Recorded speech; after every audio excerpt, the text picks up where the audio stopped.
Aydel, aydel, aydel, aydel, aydel. Ezeb Karakeçeme Diyarbakır'da kedim serkendal. Hunça ve kovekin temaşa bikin velate mekordal. Aliki teklezan be khwadine aliki kolosesi biket yel bernegan de bigrin. Hune ezdra be serçave khwada be barine veke taviye baran. Deste khwaba ve merike khwadar khin mendile khwaba kış bikin serke belek çaban.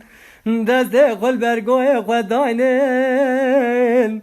Gudari bikin dengi hacı abdi. Gava dibrin li berdara iqdamê wî gazî dikirdi ku her bijî Kurdistan. Hinde îro ez nexweşim ketiye nava dilê min ê şû janekî pir giran. Wallahi jî me fenanê seydayê cigerxûnê dilbirîndayê.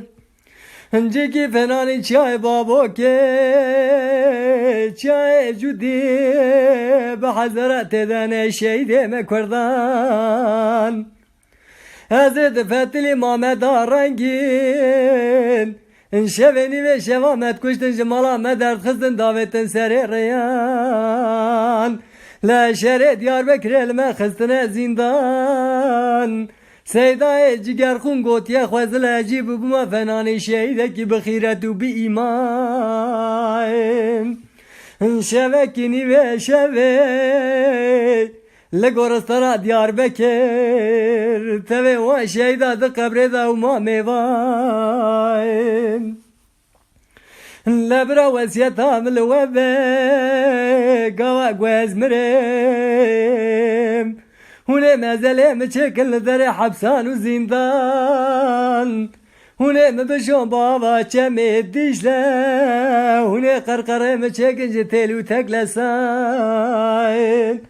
Ege gava goen telu teklesan zanın çiye jvera bejim. Evi agala godavene bine cenaze datinin kabra şu tarih kabra giran. Hune Çardaran xemlinin bir kez ku sor üzere.